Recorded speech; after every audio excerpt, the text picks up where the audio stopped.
dengan NIM 22160046. Nah, di sini saya akan menjelaskan mengenai materi NKRI. NKRI itu adalah Negara Kesatuan Republik Indonesia. Nah, Indonesia ini merupakan negara kepulauan. Nah, disebut negara kepulauan karena Indonesia memiliki pulau yang sangat banyak dan terbentang dari Sabang sampai Merauke. Ada Pulau Jawa, Pulau Kalimantan, Pulau Sulawesi, ada Pulau Papua, dan masih banyak lagi. Ada juga beberapa pulau yang belum diberi nama, tetapi sudah termasuk dalam wilayah Indonesia. Nah, Indonesia juga dijuluki sebagai negara maritim. Dijuluki sebagai negara maritim karena wilayah perairan di Indonesia itu lebih luas daripada wilayah daratannya. Nah, dengan kondisi wilayah Indonesia tersebut menyebabkan Indonesia kaya akan keberagaman, seperti keberagaman agama, budaya, suku, serta ras.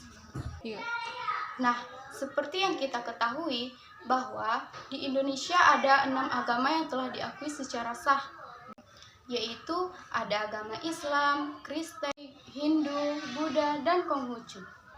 Dan pada keberagaman suku di Indonesia itu sangat banyak. Ada suku Dayak, suku Batak, suku Mandailing, suku Minang, suku Jawa, dan masih banyak lagi. Lalu ada ras yang menyebabkan keberagaman di Indonesia. Dan yang terakhir ada budaya. Budaya di Indonesia itu termasuk seperti alat musik tradisional, tarian tradisional, dan rumah adat, dan masih banyak lagi. Nah, selain itu, di Indonesia juga kaya akan keberagaman sumber daya alam, seperti sumber daya alam yang ada di daratan dan sumber daya alam yang ada di lautan. Nah, lahirnya NKRI itu melalui proses yang sangat panjang dan tidak mudah. Indonesia pernah dijajah oleh bangsa dan negara lain, seperti Belanda yang pernah menjajah Indonesia selama 350 tahun atau 3,5 abad. Dan Indonesia juga pernah dijajah oleh Jepang selama 3,5 tahun. Jadi, orang-orang Indonesia atau pahlawan-pahlawan kita sudah berjuang dengan gigih dan berani melawan penjajah-penjajah, sehingga akhirnya Indonesia merdeka.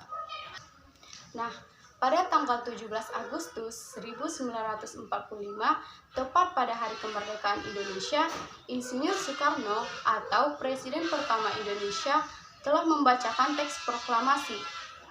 Maka, seperti biasanya, setiap tanggal 17 Agustus, pasti Indonesia selalu memperingati hari kemerdekaan.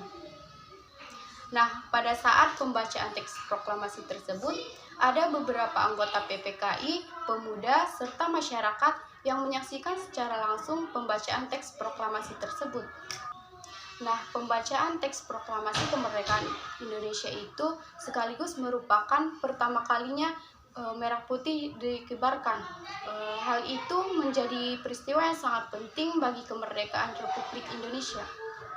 Nah, bendera merah putih tersebut dijahit oleh Fatmawati yang merupakan istri dari Presiden Soekarno. Indonesia sendiri adalah negara kesatuan yang berbentuk republik. Makanya NKRI itu adalah Negara Kesatuan Republik Indonesia. Nah, Negara Kesatuan Republik Indonesia ini sudah jelas tercantum dalam Undang-Undang 1945 Pasal 1 Ayat 1 yang menyatakan bahwa negara Indonesia adalah negara yang berbentuk republik. Dan ada juga Pancasila yang merupakan dasar atau ideologi negara. Dan semua hukum-hukum yang ada atau aturan-aturan yang ada di Indonesia ini harus sesuai dengan undang-undang. Nah, sekian penjelasan materi dari saya. Semoga bermanfaat. Assalamualaikum warahmatullahi wabarakatuh.